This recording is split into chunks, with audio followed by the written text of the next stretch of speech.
Okay. Hello and welcome to the Technocrat Live. I'm your host, Matthew Newhall. This is TTL number 202, and I have no guest tonight, although things are in the works. I have a bunch of guests potentially lined up. No dates yet. They'll go up on the site when they're there. That's www.thetechnocratlive.com. When you get a chance. Oh, man, my teleprompter just went dead. You got to be kidding me.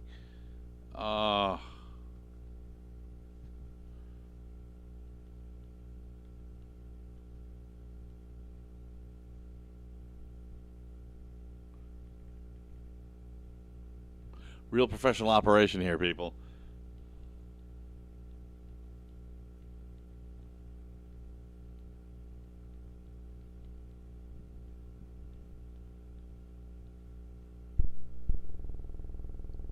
This works. Yes, I got it back. Okay, let's try this again. Hi, how you doing? Sorry about that. Actually, I have a teleprompter, and it's run by a laptop, and it has a screen lock. And I said it a little too long. Sorry about that. Anyway, welcome to the Technocrat Live. I normally have guests on here. I also do a news segment. Today there's no guest, but there is a news segment. I'm hoping one of the next few weeks I'll start back up with guests, so keep tuned, okay? All right, so this is TTL 202. This is the 202nd episode, and this is the Dystopia Report. Please, I'm going to encourage you guys to comment and to give me a like if you enjoy this. I hope it's informative for you. Let's, what the hell? I'm having serious technical difficulties with the teleprompter. I'm so sorry about this. This is not normally what happens. I'm usually very prepared. Okay, I guess I can do this. Okay, that'll work. Sorry about that. I have notes that are printed out, but I'd really rather not use them if I can possibly avoid it. All right, so...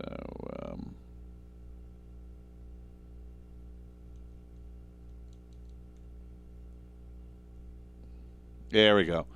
Okay. So, what is it doing? I'm so sorry. This is crazy. This is a lot more fun when I have a guest and things are getting this messed up. So the first section is tech. Today's first story is about Samsung. Tech workers for Samsung are actually walking out and striking. This is the first time in 55 years that they're striking. They've never done it before. So if for some reason you're living under a rock, Samsung has had a hand in more or less every kind of technological device or sales or whatever. So kind of an interesting thing also. So it looks like what the... So something crazy happened to my text, but I can remember the story, so I'll tell you. It looks like NATO is going to be funding an alternative to the undersea cables for transcontinental internet data transfer. The open concern that they're talking about is potential attackers, including specifically Russia and China, that they might attack an undersea cable. And so it kind of begs the question, if they're going to be spending a lot of money on rerouting internet to space in the case of a broken undersea cable, why do they have to spend a lot of money on that? It seems like it would just be another hop in the internet chain. And of course, emergency routing at that scale is something that really hasn't happened. So why isn't there a commercial company that's picking this up?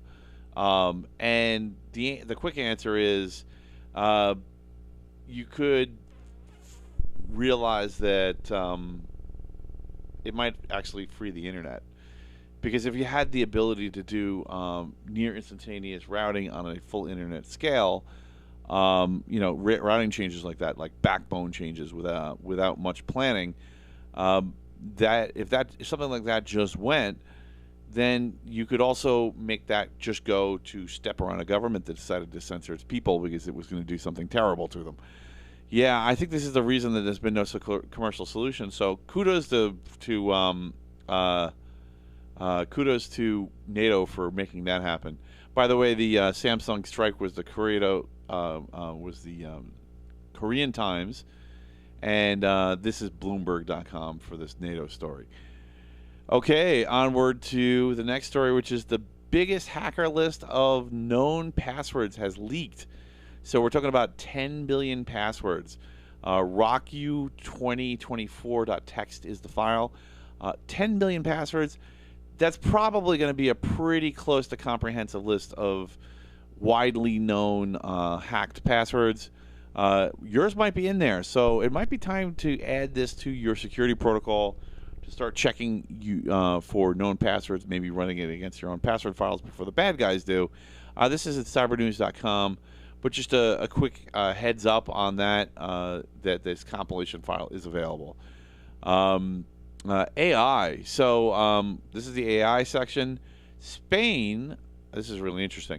Spain has apparently sentenced several teenagers to 1 year probation after spreading, get this, naked AI images. So not real naked images, fake naked images to their classmates.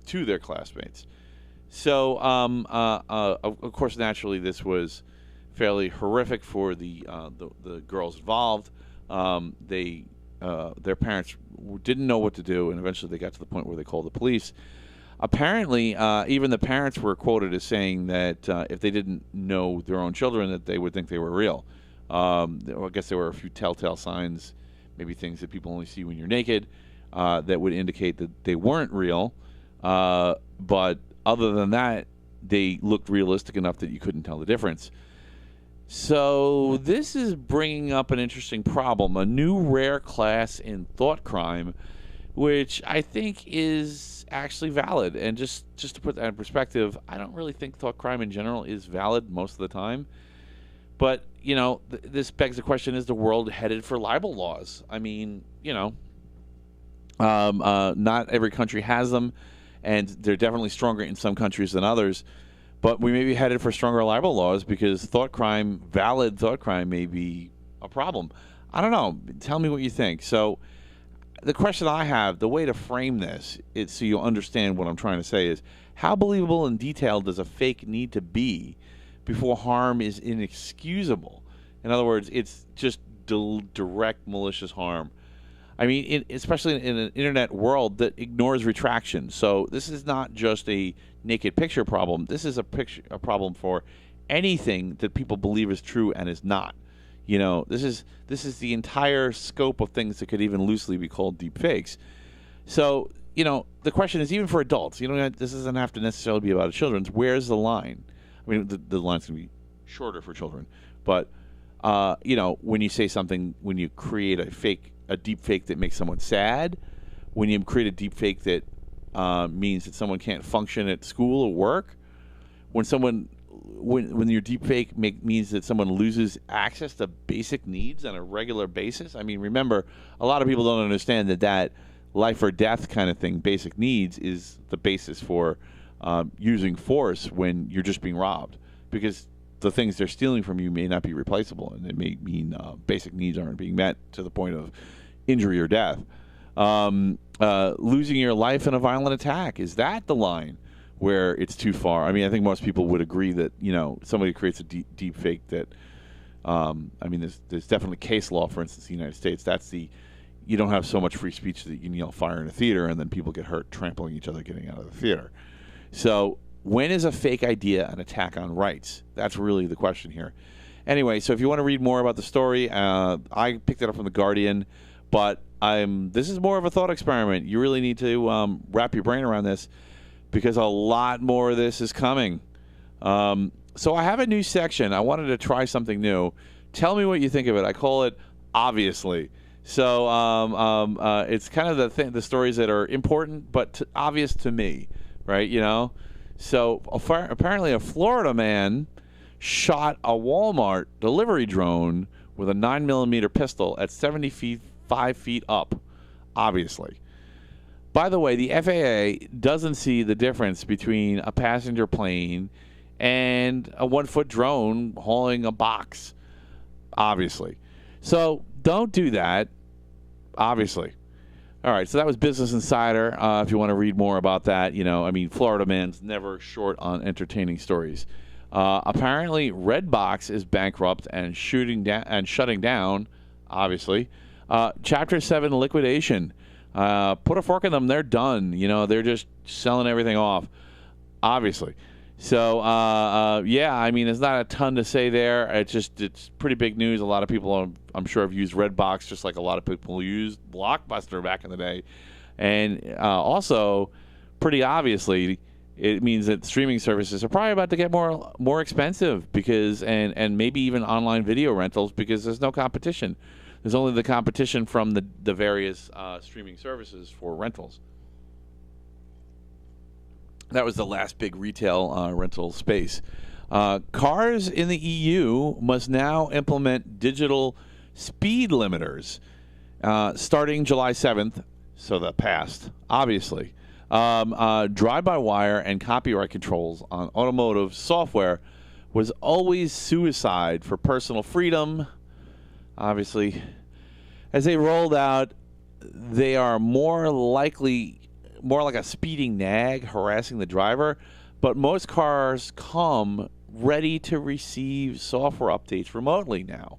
So technologically, they can be set at a hard limit at any time by legal decree because it's technologically possible, obviously. So where this can go in a millisecond is obvious. When not if the EU government accelerates the rules, there will be politically indemnified from the person who dies being rushed to the hospital because the car has forced the ticket receiver in the driver's seat out of any decision making. Obviously. Anyway, shame on you, EU. This is a terrible idea. You can't afford to you can curb behavior through ticketing systems and augment the ticketing the camera ticketing systems with cops. This is something else. This is control of the population, right? If you can't move around, you can't have enough freedom to challenge the government on whatever the heck it feels like doing. One of the things that you need for that. Anyway, who's surprised that the EU is authoritarian, obviously. Anyway, Earth core apparently is spinning backwards, which nobody expected, obviously. Nobody saw this coming because, and I'll quote this, Earth's deep interior is impossible to observe or sample directly, obviously. In my opinion, this is because the very model itself is sus as hell, and it's probably a plasma core. That's right. I said the Earth has a ball of plasma like a sun in the center of it. That probably would explain why our models suck. Obviously, when you have science that you can't actually observe, and then it goes off model, maybe your model sucks. Obviously, I'm riffing now. The rotation of the core is what creates. If you don't know, the rotation of the core is what creates the magnetosphere, which protects the Earth from particles and energy coming from space. And that's how Earth doesn't turn into Mars, which, by the way, doesn't have a magnetosphere, obviously. Anyway, CNN.com if you want to learn more. Plenty of organizations covering this.